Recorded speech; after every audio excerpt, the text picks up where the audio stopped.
ಪುನೀತ್ ರಾಜ್ಕುಮಾರ್ ಅವರ ಪತ್ನಿ ಅಶ್ವಿನಿಯವರು ಶಿಕ್ಷಣ ಕ್ಷೇತ್ರಕ್ಕೆ ಕಾಲಿರಿಸಿದ್ದಾರೆ.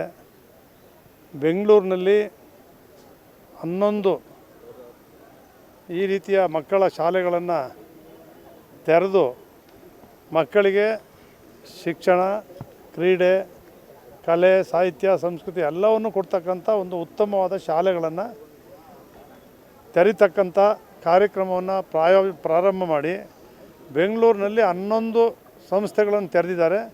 ಮೈಸೂರಿನಲ್ಲೂ ಕೂಡ ನನ್ನ ಮಗಳು ಅನ್ನಪೂರ್ಣ ಅವರ ಜೊತೆಯಲ್ಲಿ ಸೇರಿ ಇವತ್ತು ಇಲ್ಲೂ ಕೂಡ ಒಂದು ಈ ಶಾಲೆಯನ್ನು ತೆರೆದಿದ್ದಾರೆ. ನಮ್ಮ ಲೋಕಸಭಾ ಸದಸ್ಯರಂಥ ಯದುವೀರ್ ಚಾಮರಾಜ ಒಡೆಯರ್ ಅವರು ಕೂಡ, ಕೃಷ್ಣದತ್ತ ಚಾಮರಾಜ ಒಡೆಯರ್ ಅವರು ಕೂಡ ಬಂದು ಉದ್ಘಾಟನೆ ಮಾಡಿದ್ದಾರೆ. ಶಾಸಕರಾದ ಹರೀಶ್ ಗೌಡರು, ಎಲ್ಲ ಜನಪ್ರತಿನಿಧಿಗಳು, ಮುಖಂಡರುಗಳು ಎಲ್ಲರೂ ಕೂಡ ಬಂದು ಅತ್ಯಂತ ಸಂತೋಷದಿಂದ ಒಂದು ಮಕ್ಕಳ ಶಾಲೆ ಇವತ್ತು ಪ್ರಾರಂಭ ಆಗಿದೆ. ಅದಕ್ಕೆ ನಾವೆಲ್ಲರೂ ಕೂಡ ಬಂದು ಭಾಗವಹಿಸಿದ್ವಿ. ಎಲ್ಲರೂ ಸಂತೋಷದಿಂದ ಉದ್ಘಾಟನೆ ಮಾಡಿದ್ವಿ.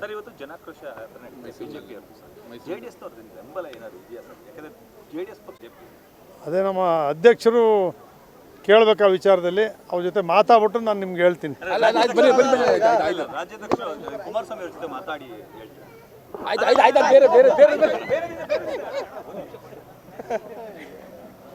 ಇಷ್ಟೊತ್ತು ನಿಂತ್ಕೊಳ್ಳೋದೇ ಇದು.